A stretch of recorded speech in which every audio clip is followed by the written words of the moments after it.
Hello break ని చూసిన Madhapur drug కేసులో పోలీసుల విచారణ కొనసాగుతుంది. శనివారం ఉదయం హీరో నవదీప్ నార్కోటిక్ పోలీసుల ముందు విచారణకు హాజరయ్యారు. 5 గంటలుగా నవదీప్ విచారణ కొనసాగుతుంది.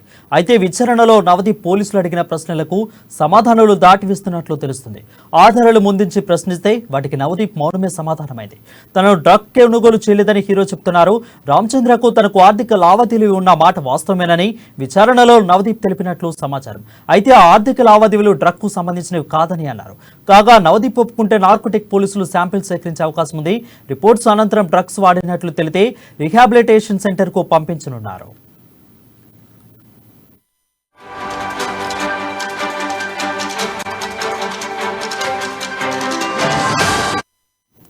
బ్రేకింగ్ న్యూస్ చూసిన మాదాపూర్ డ్రగ్ కేసులో పోలీసుల విచారణ కొనసాగుతుంది. శనివారం ఉదయం హీరో నవదీప్ నార్కోటిక్ పోలీసుల ముందు విచారణకు హాజరయ్యారు. 5 గంటలు పైగా నవదీప్ విచారణ కొనసాగుతుంది. దీనిపై మరింత సమాచారం మా ఇన్పుట్ ఎడిటర్ శ్రీనివాస్ అందిస్తారు. శ్రీనివాస్ చెప్పండి. వరుణ్, ఏదైతే మాదాపూర్ డ్రగ్స్ కేసుకు సంబంధించి ఎట్టకేలకు నటుడు నవదీప్ అయితే విచారణకు హాజరు కావడం జరిగింది.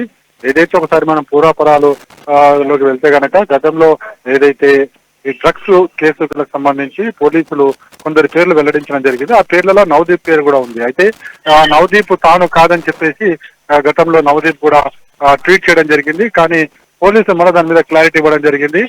నటుడు నవదీప్ పేరుతోనే డ్రగ్స్ వాడుతున్నట్టు కూడా సమాచారం ఉందని చెప్పేసి కూడా ఆయనకి 41A కింద నోటీసులు అందరూ చేయడం జరిగింది. అయితే తను కోర్టులో ఒకసారి పిటిషన్ బెయిల్ తెచ్చుకున్నారు, ముందస్తు బెయిల్ ని. కానీ పోలీసులు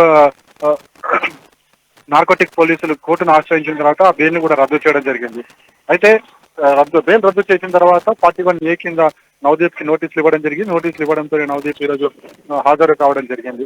హాజరు నేపథ్యంలోనే అనేక కీలక ప్రశ్నలన్నీ కూడా నార్కోటిక్ పోలీసులు నవదీప్ కి వేస్తున్నట్టు తెలుస్తుంది. అయితే చాలా ప్రశ్నలకు నవదీప్ సమాధానం ఇవ్వకుండా దాటవేసే ప్రయత్నం చేశారు. అదేవిధంగా రామచందర్, ముఖ్యంగా అయితే రామచందర్ ఇక్కడ డ్రగ్స్ పెడ్లర్ గా ఉన్నాడు. సో రామచందర్ కి నవదీప్ కి మధ్య ఉన్న సంబంధాలను కూడా ఆరా తీయడం జరిగింది. అయితే రామచందర్ తనకు డ్రగ్స్ సంబంధించిన ఏమీ లేవని చెప్పేసి కేవలం ఆర్థిక లావాదేవీలు మాత్రమే తనతో ఉన్నాయని చెప్పేసి కూడా నవదీప్ పేర్కొన్నట్లు తెలుస్తుంది. అయితే ఇది నవదీప్ ఎన్ని చెప్పినప్పుడు కూడా పోలీసులకు మాత్రం పక్కా సమాచారం ఉంది. ఏదైతే నవదీప్ ఖచ్చితంగా డ్రగ్స్ వాడుతున్నారు, సప్లై కూడా చేశారనే వాళ్ళ దగ్గర ఉన్న ఆధారాలతోని నవదీప్ ని మరోసారి ప్రశ్నించారు. అయితే ప్రధానంగా నవదీప్ డ్రగ్స్ తీసుకుంటున్నాడా అనేది కూడా ఆరోపణ ఉంది. సో దాని మీద కూడా వాళ్ళు క్లారిటీ ఇవ్వడం జరిగింది. నవదీప్ ఒప్పుకుంటే కనుక టెస్ట్ కూడా నార్కోటిక్ టెస్ట్ కూడా చేస్తామని చెప్పేసి కూడా నార్కోటిక్ పోలీసులు చెప్పడం జరిగింది. అయితే దీనికి నవదీప్ ఒప్పుకుంటారా లేదో చూడాల్సిన అవసరం ఉంది.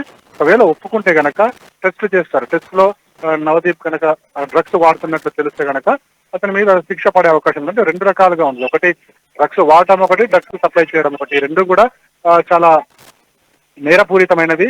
దీనికి కూడా బెయిల్ దొరకని పరిస్థితి ఉంటుంది. సో ఇప్పుడు నవదీప్ తనకు నార్కోటిక్ టెస్ట్ అనుమతిస్తారో లేదో చూడాల్సిన అవసరం ఉంది. నార్కోటిక్ టెస్ట్ బహుశా గోర్ల ద్వారా కానీ ఎంట్రీల నుంచి కానీ తీసుకునే అవకాశం ఉంది. ఎందుకంటే ఈ డ్రగ్స్ వాడకందారులు బ్లడ్ లో ఉండే డ్రగ్స్ అయితే కొన్ని రోజులకు కనిపించకుండా పోతుంది. కానీ హెయిర్ లో, అదేవిధంగా గోర్లలో ఏవైతే ఉంటాయో అక్కడ ఈ డ్రగ్స్ అనేది స్పష్టంగా ఉంటుంది. కాబట్టి ఈ నార్కోటిక్ టెస్ట్ మీద పోలీసులు ఆరా తీస్తున్నారు. ఒకవేళ ఒప్పుకుంటే కనుక అప్పుడు నార్కోటిక్ టెస్ట్ కి పంపించే అవకాశం ఉంది. మొత్తానికి చూసుకుంటే కనుక నవదీప్ ని గత 5 గంటలకు కూడా నార్కోటిక్ పోలీసులు విచారణ చేస్తున్న పరిస్థితి. మరి ఇంకెంతసేపు విచారిస్తారో, ఆ తర్వాత వదిలేస్తారా లేదా అనేది కూడా చూడాల్సిన అవసరం ఉంది. Right, thank you Srinivas for the update.